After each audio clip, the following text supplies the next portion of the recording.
Eto, sa usaping legal naman natin ngayong araw, kinatigan ng Marikina Regional Trial Court Branch 273 ang mga TV hosts na sila Tito Soto, Vic Soto at Joey De Leon o TVJ sa kasong copyright infringement at unfair competition laban sa Television and Production Exponents o TAPE Incorporated at GMA Network Incorporated. Matatandaan na sinampahan ng TVJ ang TAPE at GMA7 ng copyright infringement at unfair competition sa ilalim ng Republic Act 8293 o ang Intellectual Property Code of the Philippines dahil sa paggamit ng pangalan, logo at pag-replay ng mga dating episodes ng Eat Bulaga. Sa desisyon na inilabas ng korte, sinabi nito na nabigo ang TAPE Incorporated na pabulaanan na si Joey De Leon ang may likha ng titulong Eat Bulaga.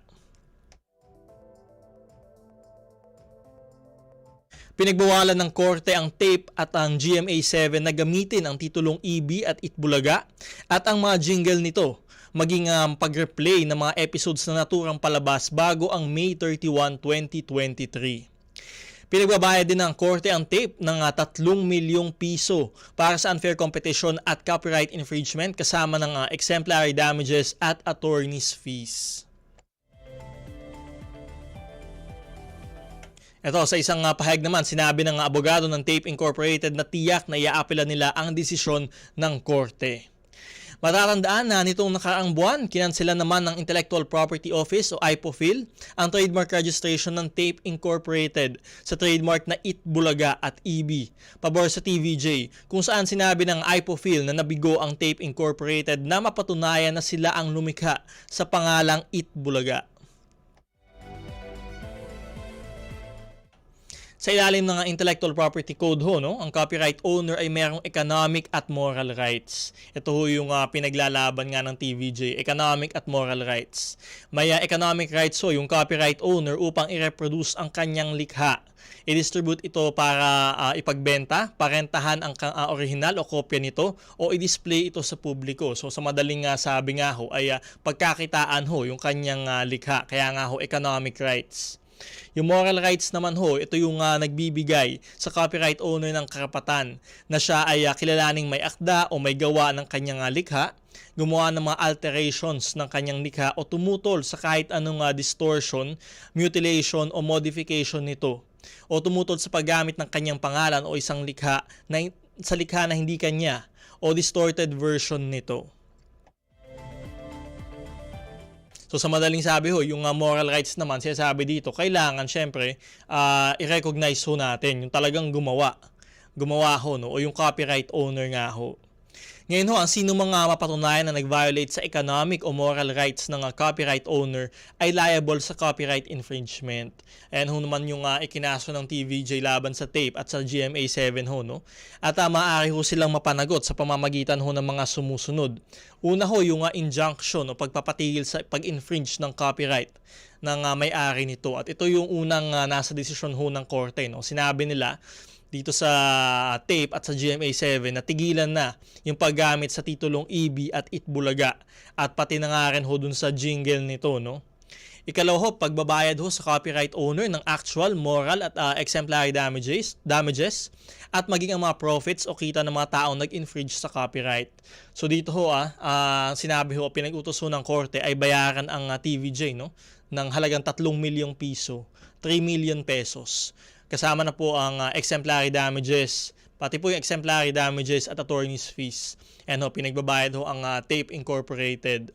At syempre yung pangatlo, pag-deliver ng mga under oath ng mga infringing copies para sa destruction nito. Kaya ang pinag-uutos nga ng korte ay bawal silang mag-replay ng mga episodes ng Eat Bulaga simula prior to May 31, 2023. Yan yung huling araw ng TVJ dito sa Eat Bulaga sa TAPE Incorporated.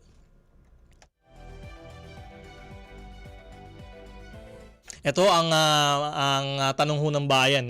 Sa ilalim naman ng 2020 Revised Rules of Procedure for Intellectual Property Rights Cases, ang desisyon ng korte ay executory even pending appeal. Ayan maliban na lamang kung ito ay patigil ng mas mataas na korte. So yun ho ang sinasabi doon sa ating revised rules of procedure for IP cases. And ho, no, executory even pending appeal. Yan ho yung ginamit. So ibig sabihin, lumabas ho yung desisyon ng korte kahapon. Although dated nga daw ho ito ay December 22. Ibig sabihin ho, executory na ho ito, no? Kahit pending appeal. So syempre meron naman hong karapatan yung TAPE Incorporated at GMA7 na umapela pa, no? Umapela sa desisyon ng korte, maghain ho ng motion for consideration at kung hindi pa rin ho sila satisfied, no, maaari pa ho silang lumapit sa Court of Appeals hanggang syempre nga ho sa Supreme Court. Pero ang sinasabi dun sa ating rules of procedure, kahit inaapela pa nila yung kaso, ay executory na ho yung desisyon. So ibig sabihin, maaari na hong gamitin, no, ng TVJ yung titulong Itbulaga sa kanilang programa na ngayon nga ho ay EAT sa TV5, no, sa Channel 5 naman ho.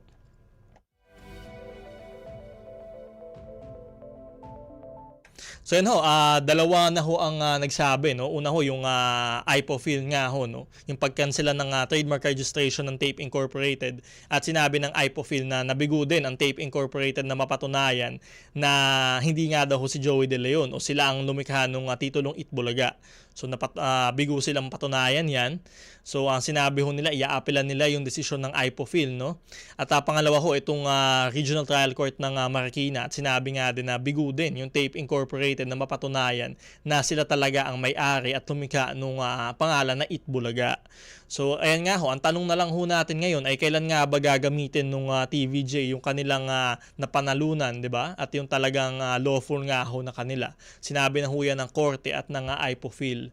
At yung IPOFIL nga ho, syempre ho, ito ay isang specialized government agency, no?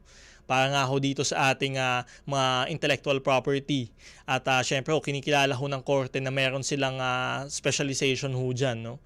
At pag sinabi ho nila na ito ho ang dapat na gawin o ito ang may-ari, etc., ay respeto ho yan ng korte.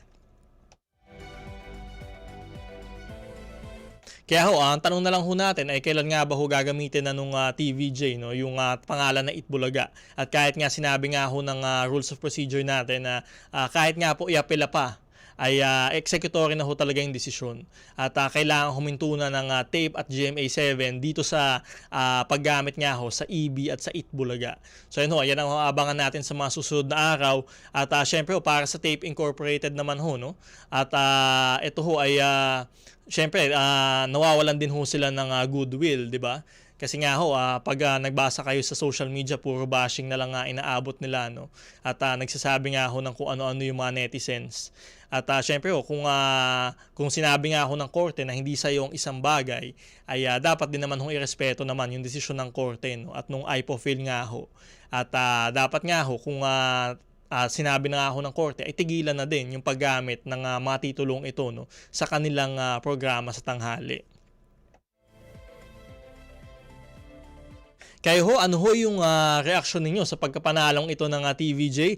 Dapat na bang gamitin ng TVJ ang titulong Itbulaga sa mga susunod na araw? Ano naman ho yung dapat na maging bagong pangalan ho, no, na noontime show ng TAPE Incorporated? And ho, yan ho ang aabangan natin sa mga susunod na araw. At madami hong sumusubaybay dito sa legal na issue na ito, no?